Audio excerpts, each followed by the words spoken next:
আজকের প্রতিজ্ঞা সিরিয়ালের পর্ব যেন একের পর এক চমকে ভরা মুহূর্ত নিয়ে হাজির হয়েছে।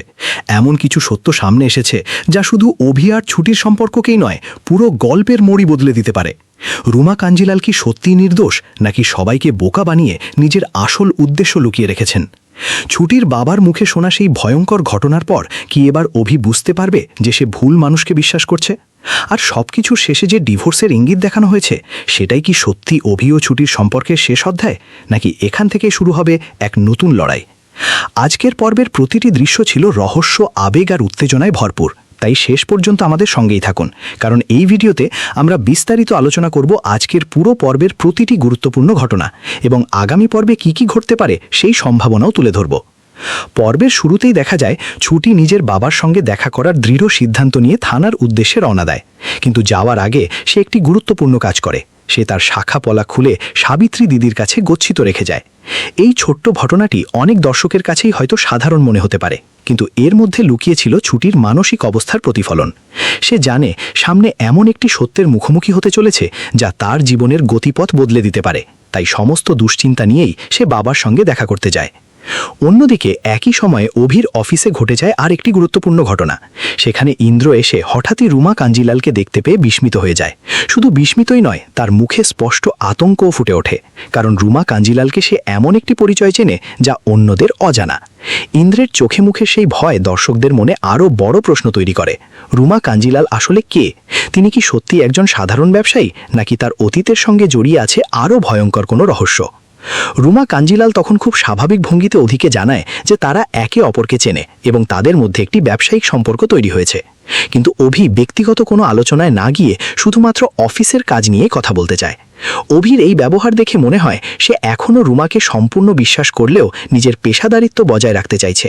কিন্তু দর্শকরা তখনই বুঝতে পারেন অভি হয়তো এমন একজনকে বিশ্বাস করছে যার আসল চেহারা এখনও তার সামনে উন্মোচিত হয়নি। এদিকে থানায় ছুটি তার বাবার সামনে বসে সেদিনের ঘটনার প্রতিটি খুঁটিনাটি জানতে চায়। ছুটির বাবা শান্তভাবে জানাতে শুরু করেন সেই ভয়ঙ্কর দিনের কথা।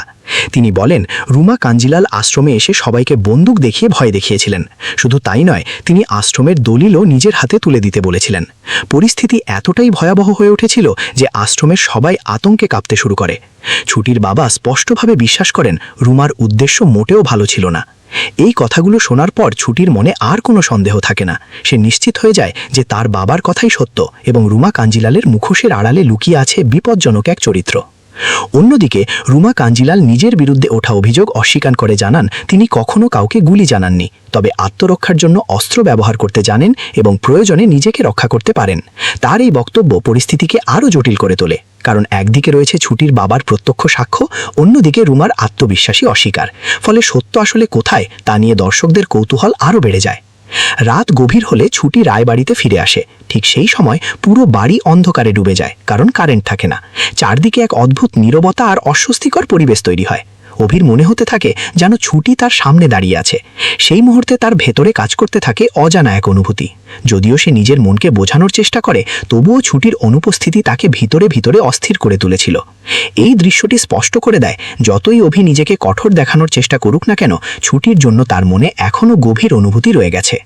ঠিক তখনই সত্যি ছুটি বাড়িতে ফিরে আসে। তাকে দেখে বাড়ির সবাই অবাক হয়ে যায়।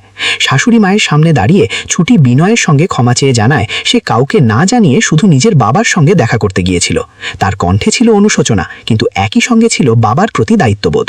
পরিবারের সদস্যরাও বুঝতে পারেন ছুটি কোনো খারাপ উদ্দেশ্যে বাড়ি ছাড়েনি। এরপর ঘরে ঢুকেই ছুটি অভির সঙ্গে সরাসরি কথা বলে।